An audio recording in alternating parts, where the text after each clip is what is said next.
MBA कर लिया या कर रहे हो, अब जॉब लगेगी, लेकिन रिक्रूटर्स आपको हायर क्यों करेंगे? ये सवाल काफी लोगों के दिमाग में रहता है। इस वीडियो में मैं आपको बताऊंगा ऐसे 5 रियल ट्रेड्स जो कि रिक्रूटर्स एमबीए ग्रेड में देखते हैं, straight from hiring managers POV. Hi guys, मैं हूं Pulkit Atolia and I am here to simplify your MBA journey from prep to placements. तो वीडियो को लाइक करो और एंड तक जरूर देखना।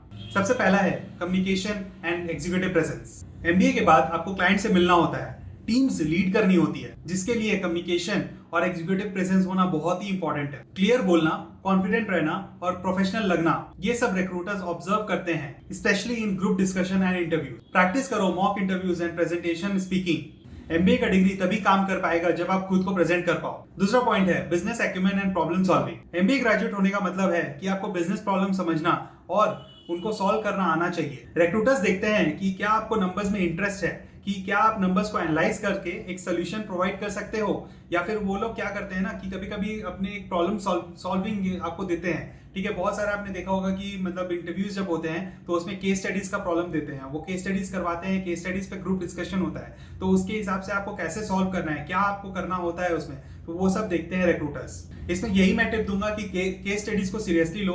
क्लास में जो सिखाते हैं उसको रियल लाइफ एप्लीकेशन में हमेशा अप्लाई करो। इससे आपके बिजनेस एक्यूमेंट में थोड़ा सा इंप्रूवमेंट होगा और आप एक रियल वर्ल्ड प्रॉब्लम को कैसे सॉल्व कर सकते हो उस पर आप लोग को काफी कॉन्फिडेंस आएगा। थर्ड पॉइंट है team work and leadership potential. MBA में हर जगह टीम वर्क होता है, बीट कमिटीज, कंपटीशन या केस स्टडीज, कुछ भी आप उठा लो, हर समय टीम वर्क देखा जाता है। रिक्रूटर्स देखते हैं कि क्या आप लीडर बन सकते हो, आप लोगों को इंस्पायर करते हो या फिर उनको डोमिनेट करते हो। ये बहुत ही इंपॉर्टेंट है क्योंकि जनरली केस स्टडीज में आप देखते होगे कि मतलब रिक्रूटर्स आपको चांस देते हैं कि आप एक एज ए लीडर कैसे बिहेव करते हो, आप दूसरे को डोमिनेट करते हो या फिर उसको इंस्पायर करते हो कि भाई तुम बोलो, तुम नहीं बोल रहे हो, या ऐसे कुछ आप लोग मतलब करते हो। ठीक है, कि जनरल ग्रुप डिस्कशन में ये बहुत ज्यादा यूजफुल होता है। लीडरशिप का मतलब सिर्फ बॉस बनना नहीं होता है। ठीक है, it's all about initiative, empathy and accountability.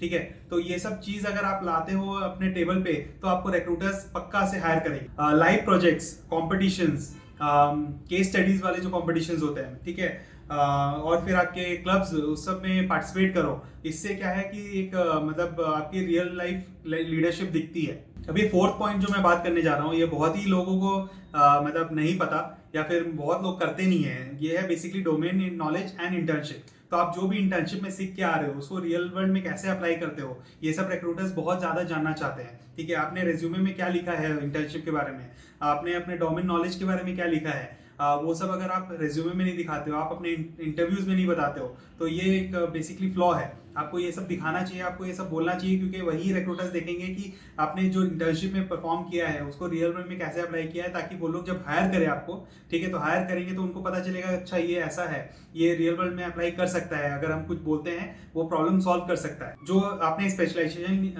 Specialisation लिया है एमबीए में, उसका इंटरेस्ट और आपका जो नॉलेज है उसमें क्लियरली आपका दिखना चाहिए रिक्रूटर्स को। और जो रिक्रूटर्स क्या है, कभी कभी जनरली पूछते भी है कि आपने इंटर्नशिप में क्या रियल वर्ल्ड एप्लीकेशन किया है, तो वो सब आपको आना चाहिए, आपको वो सब बताना चाहिए। इंटर्नशिप में सिर्फ काम मत करो, उसमें आप लर्निंग्स लो, उसमें आप सीखो कि क्या मतलब काम कर रहे हो, उसका सीखना आपको बहुत ही जरूरी है, और उन लर्निंग्स को सीवी में आप रिफ्लेक्ट करो। That is very important over here. अब पांचवा पॉइंट आता है एटीट्यूड एंड कोचेबिलिटी।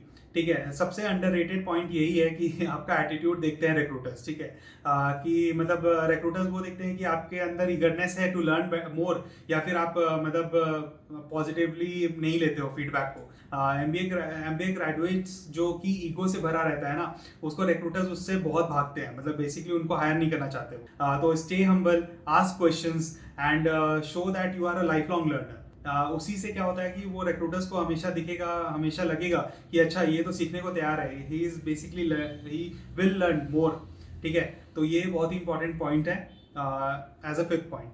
अब मैं एक और बोनस टिप देना चाहता हूँ, ये बोनस टिप मैंने लिख रखा है। तो बोनस टिप जो मैं देना चाहता हूँ वो क्या है कि आपकी कंसिस्टेंसी और स्टोरी देखते हैं वो लोग। ठीक है, तो मतलब कैसे क्या स्टोरी रहा है आपका, ओवरऑल मतलब कैसा जर्नी रहा है, आप मतलब फ्रॉम जीरो टू हीरो बने हो, ऐसा टाइप का कुछ किया है। ठीक है, तो क्या आपकी जर्नी कोहेरेंट है, क्या रेज्यूमे और आंसर्स मैच करते हैं, जो आपने आंसर दिया है और जो रेज्यूमे में लिखा है वो मैच करता है कि नहीं।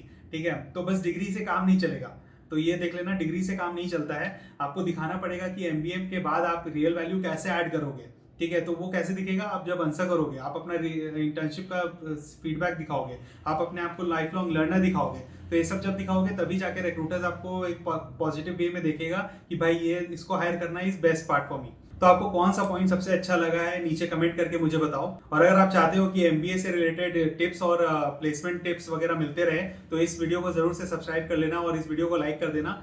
This is Pulkit Redolia helping you crack the MBA game. See you, take care, bye bye.